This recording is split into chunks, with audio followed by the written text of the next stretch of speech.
Bonjour et bienvenue sur Noirhill.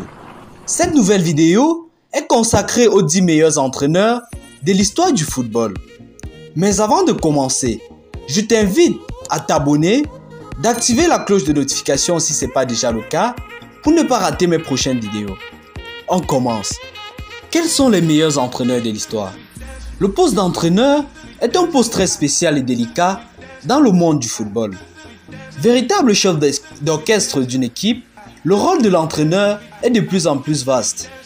En plus de décider de l'organisation tactique et du rôle des joueurs, il doit aussi assurer la cohésion du groupe. Dans l'histoire du football, certains entraîneurs ont su révolutionner ce sport et la façon de le pratiquer. Ce classement, inspiré de France Football, ne classe pas forcément les coachs pour leur palmarès, mais plus pour l'impact qu'ils ont pu avoir sur le football en général. Sans plus attendre, découvrez le top 10 des meilleurs entraîneurs de tous les temps. En 10e position de ce classement, nous avons Bill Shankly. Légende du Liverpool FC, Bill Shankly est l'un des meilleurs entraîneurs de football de l'histoire. En tant que joueur, il joue notamment pour Preston North, mais sa carrière sera interrompue par la Seconde Guerre mondiale. Il jouera tout de même 2 finales de la FA Cup. Mais c'est en tant qu'entraîneur qu'il va dévoiler toute l'étendue de son talent. Bill Shankly va d'abord entraîner plusieurs clubs, dont Grimsby Town et Huddersfield. Cependant, c'est à Liverpool qu'il va connaître ses plus grands succès. Shankly arrive au club en 1959 alors qu'il est en 2e division et va lui permettre de retrouver sa grandeur d'antan. Avec son bras droit, Bob Paisley, qui deviendra ensuite son successeur, il réorganise le club et impose des entraînements plus stricts à ses joueurs. Liverpool va d'abord remporter la seconde division en 1962. Après une bonne saison au club, fini 8e, Liverpool et Shankly remportent le championnat anglais en 1964. Le premier titre pour le club depuis 1947. En tout, Bill Shankly aura permis à Liverpool de gagner 3 championnats, 2 FA Cup et une Coupe UEFA. En 9e position, nous avons Ernest Happel. Ernest Happel est un entraîneur emblématique qui a réussi à gagner les plus grands titres avec plusieurs clubs européens. Légende en tant que joueur du Rapid Vienne et de l'équipe nationale d'Autriche, Happel est un défenseur très efficace.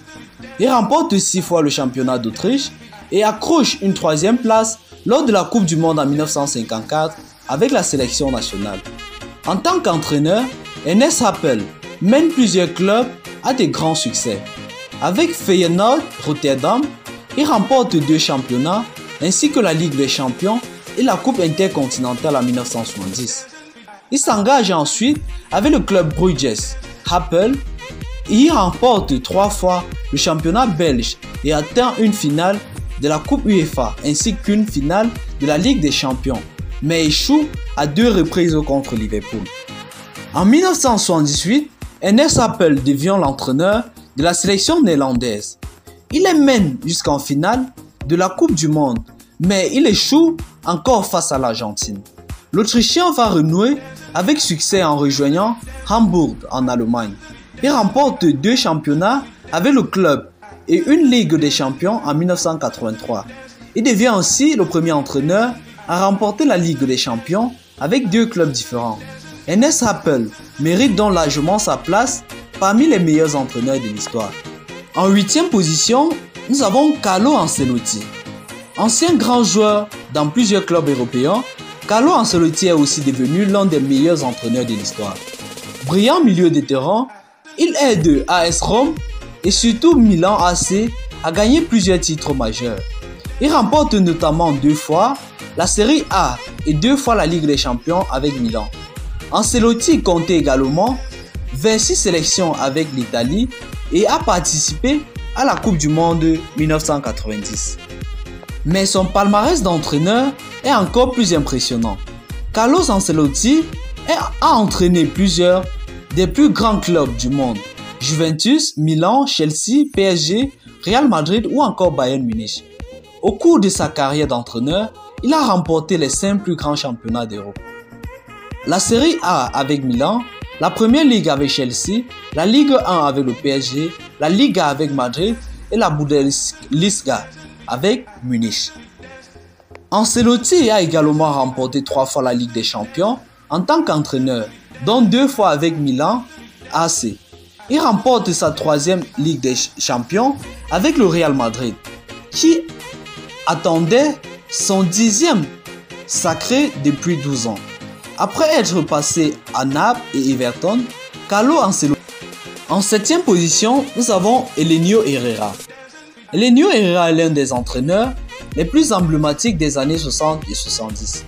Passé par plusieurs clubs français entre 1931 et 1945, sa carrière de joueur est plutôt modeste. Il remporte tout de même la Coupe de France avec le club parisien du Red Star.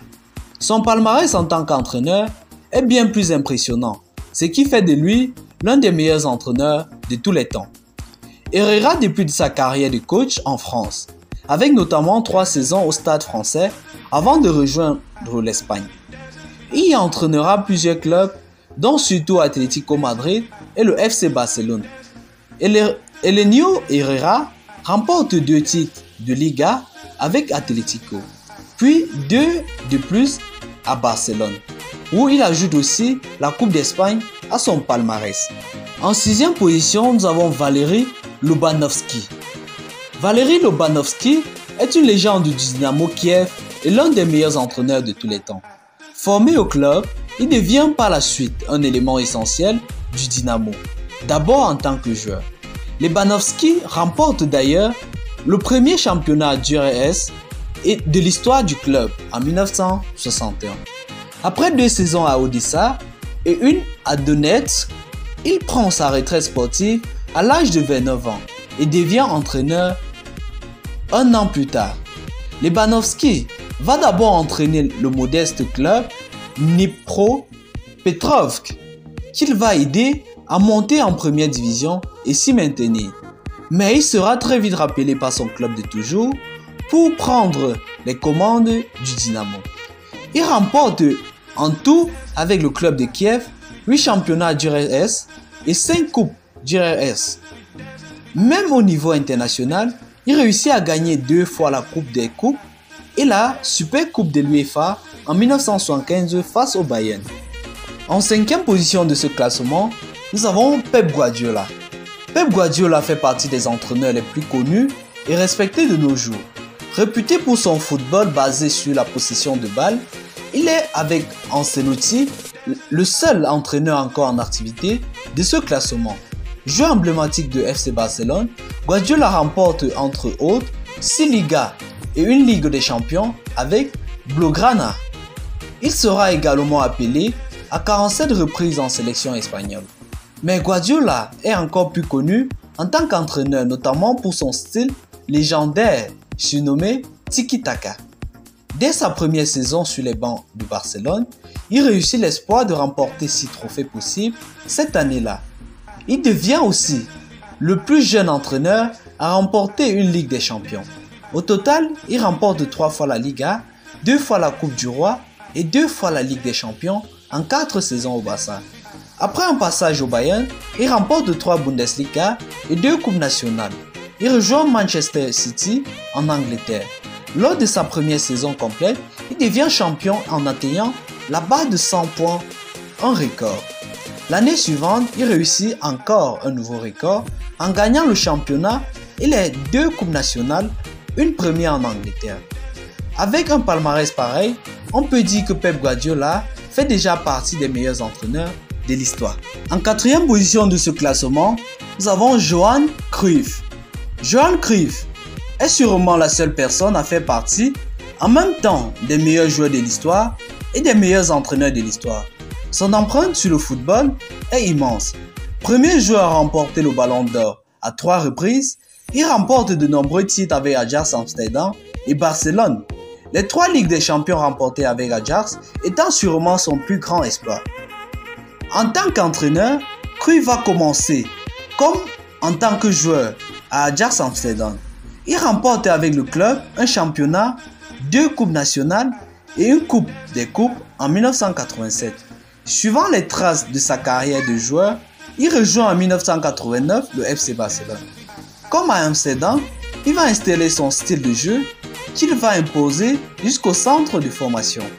Avec le FC Barcelone, il va remporter 4 championnats d'affilée, une Coupe des Rois, une Coupe des Coupes, mais surtout une Ligue des Champions en 1992. Grâce à son football total, qui a conquis le monde entier, il devient la 3e personne à gagner la Champions League en tant que joueur puis en tant qu'entraîneur. En 3e position, nous avons Arrigo Sacchi. Arrigo Sacchi est l'un des entraîneurs les plus mythiques des années 80 et 90. Il a révolutionné le football italien alors très défensif. De par son style de jeu offensif avec un pressing haut. Joueur modeste, Sacchi sera cependant l'un des meilleurs entraîneurs de l'histoire. Pas forcément pour son palmarès, mais surtout pour son approche nouvelle de football et sa philosophie de jeu. Sacchi débute sa carrière d'entraîneur à Rimini en 3e division italienne. Il rejoint ensuite Parme en 2e division avant d'être repéré par Milan AC. Alors qu'il est encore presque inconnu, sa vision de jeu réduit ses dirigeants milanais et il est recruté. C'est dans ce club qu'il va construire l'une des plus belles équipes de l'histoire, avec des noms tels que Gulli, Rijkaard, Van Basten ou encore Baresi.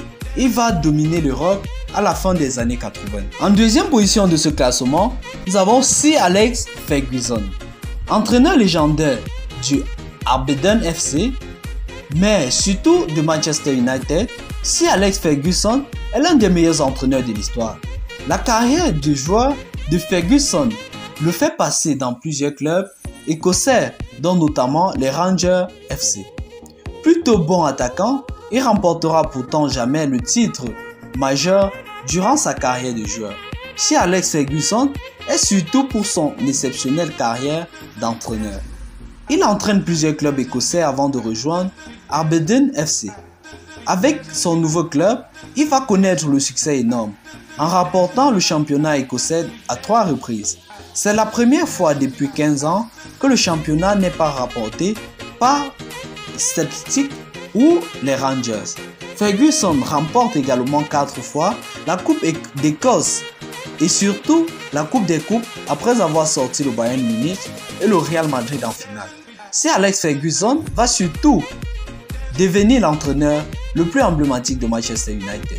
Il va rester au club en 1986, en 2013, un record absolu. Durant cette période, il va remporter 13 fois le championnat anglais, 5 FA Cup et 4 League Cup. De plus, Manchester United remporte la Coupe des Coupes en 1991 et la Ligue des Champions en 1999 et 2008. Sa longévité et ses succès avec l'un des plus grands clubs d'Europe font de lui l'un des meilleurs entraîneurs de tous les temps. En première position de ce classement, nous avons Rinus Michels.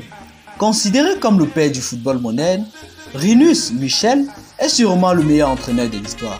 Prônant un jeu collectif et polyvalent, il met aussi l'accent sur une préparation physique plus intensive que la norme de l'époque. Entraîneur autoritaire, Michels va aussi poser les bases des centres de formation brillants de Ajax et de Barcelone. Ces 2 clubs garderont d'ailleurs sa vision du football total. D'abord joueur fidèle à Ajax Amsterdam, il restera au club durant 13 saisons de sa carrière. Durant cette période, il remporte 2 championnats nationaux, dont le premier professionnel en 1957. Rinus Michels va jouer au total 264 matchs et marquer 122 buts pour son club de toujours. Il termine sa carrière de joueur à 30 ans à cause d'une blessure au dos. Après 2 passages en tant qu'entraîneur dans le club amateur de la ville d'Amsterdam, il retourne à Ajax.